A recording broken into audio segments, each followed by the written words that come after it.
Hello friends, welcome. আশা করি ভালো আছেন সবাই। আজকের ভিডিওতে আমরা দেখব কিভাবে মাইক্রোসফট এক্সেলে খুব সুন্দরভাবে এরকম টিক মার্ক এবং ক্রস মার্ক দিয়ে স্ট্যাটাস আনা যায়। তো এটা একটি ডকুমেন্ট চেকলিস্ট। এখানে ডকুমেন্টের নাম আছে, যেগুলো আমাদের স্ট্যাটাস ইয়েস সেখানে আমরা ওয়াই দিয়েছি, এবং যেখানে স্ট্যাটাস নো সেখানে আমরা এন দিয়েছি। এটা হচ্ছে গতানুগতিকভাবে আমরা এইভাবে এটি করে থাকি। কিন্তু আজকে আমরা দেখব কিভাবে এইরকম সুন্দরভাবে একটি স্ট্যাটাস তৈরি করা যায়। যেমন ধরুন এখানে যদি আমার ইয়েস করতে হয়, তাহলে আমি 1 লিখে এন্টার প্রেস করবো, ইয়েস হয়ে গেছে, অর্থাৎ টিক মার্ক হয়ে গেছে। এবং যদি নো এর প্রয়োজন হয় সেই ক্ষেত্রে আমরা 0 প্রেস করে এন্টার দেবো, তাহলে দেখুন ক্রস হয়ে গেছে। তো এই কাজটি করার জন্য আমাদের কি করতে হবে? এই কাজটি করার জন্য যেখানে আমরা এই কাজটি করব সেগুলো আমরা এইভাবে সিলেক্ট করব, ওই সেলগুলো আমরা সিলেক্ট করব। তারপরে আমরা কন্ডিশনাল ফরম্যাটিং এ এখানে যাব, নিচে ড্রপ ডাউন অ্যারো আছে, এখানে ক্লিক করব।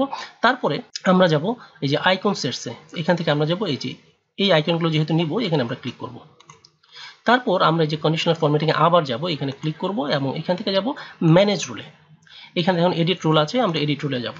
এখন আমাদের এখানে যে ফিল্ডগুলো আছে, এখানে ফার্স্ট যে ভ্যালু 67 আছে, আপনাদের এখানে অন্য কিছু থাকতে পারে। আমরা প্রথম ভ্যালুর ঘরে দিব 1 এবং এখান থেকে দিব আমরা নাম্বার। নাম্বার দেওয়ার সাথে সাথে এখানে 0 হয়ে গেছে, তো এখানে আমি 1 করে দিচ্ছি।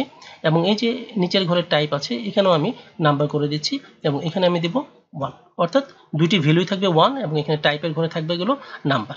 তারপর এখান থেকে আমরা এই যে show icon only check box আছে, এখানে চেক মার্ক করে দিলাম, ওকে প্রেস করব, অ্যাপ্লাই করব, তারপর আবার ওকে প্রেস করব।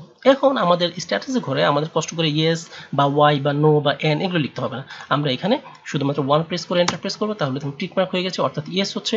আবার 1 প্রেস করে এন্টার প্রেস করছি, টিক মার্ক হয়ে যাচ্ছে। এখন আমাদের যদি নো এর প্রয়োজন হয় সেক্ষেত্রে আমরা 0 প্রেস করে এন্টার দেবো, এই যে নো হয়ে যাচ্ছে, 0 প্রেস করে এন্টার দিচ্ছি, নো হয়ে যাচ্ছে। আবার আমরা 1 দিয়ে এন্টার প্রেস করছি, ইয়েস হয়ে যাচ্ছে। এভাবে আমরা খুব সহজেই খুব সুন্দরভাবে একটি স্ট্যাটাস বার বা ডকুমেন্ট চেকলিস্টের স্ট্যাটাস কলাম তৈরি করতে পারি।